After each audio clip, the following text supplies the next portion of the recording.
Last year, a student walked into my SAT class scoring 620 in math, and she was frustrated. She wasn't bad at math, she was bad at SAT problem solving. And when I showed her one simple strategy, her score jumped to 780. And that's the strategy I'm going to show you today. I'm Anusmita from Jigyaasa Learning, and I help students grow from fear to confidence and from 500 to 700 plus in SAT Math. Today's lesson is not just a technique, it's a story. And by the end, you will understand SAT problem solving better than 90% of the test takers. So the student, let's call her Ananya, came into class with a very specific problem. She would read SAT questions and freeze. She could do algebra, she could do geometry, but SAT style wording, that was her kryptonite. One day she told me, "Ma'am, I know the chapter, but I don't know what SAT wants from me." And that's when I taught her the 3-step SAT problem solving framework. This is the same framework I teach inside my SAT Math Bootcamp, and the same one that helped Ananya jump 160 points. Most students rush to solve. Top scorers pause and decode. When Ananya learned to decode, the hard questions suddenly weren't hard anymore. SAT doesn't reward long methods. If you can plug in, plug in.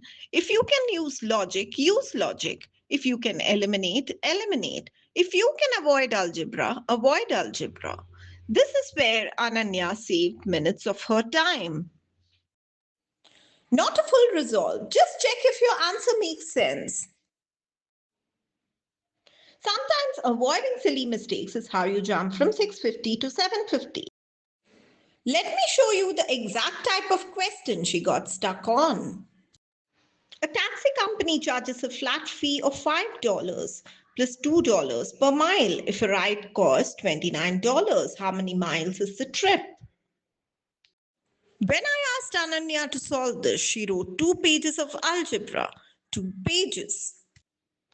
Ananya, SAT doesn't want drama. It wants clarity. Here's the simple decode. Fee is equal to $5. Now, since the total cost is $29, if you subtract 5 from 29, you get $24. Now, since the fare is $2 per mile, $2 into number of miles is $24. So the number of miles is 12. She looked at me like, "That's it?" I said, "Yes, that's it." Her biggest struggle was system of equations, so I showed her my logic first method. Two numbers add to 30, one number is 6 more than twice the other, find the numbers. Instead of x plus y is equal to 30, y is equal to 2x plus 6, solve, eliminate, substitute, panic. I taught her to think like this. If one number is double the other, 2 doubles plus 6 is equal to 30. So 2x plus 6 is 30. So 4x is equal to 24 and x is equal to 6. The other is 24. That day, Ananya said something I would never forget. "Ma'am, you made it look like common sense." She would always set up ratios wrong. So I told her, if you can find the rate per minute, you win. Rate is equal to 120 divided by 3, which is 40. In 8 minutes, 40 into 8, that is 320. And suddenly, rates were her favorite chapter. A rectangle has an area of 60 and length 12. What's the perimeter? Earlier, she would panic because SAT geometry felt unpredictable. But with decode method verify, width is equal to 60 divided by 12, which is equal to 5. Perimeter 2 into 12 plus 5, which is equal to 34. She literally whispered, "I can't believe this was the question I was scared of." Her message to me was only 4 words.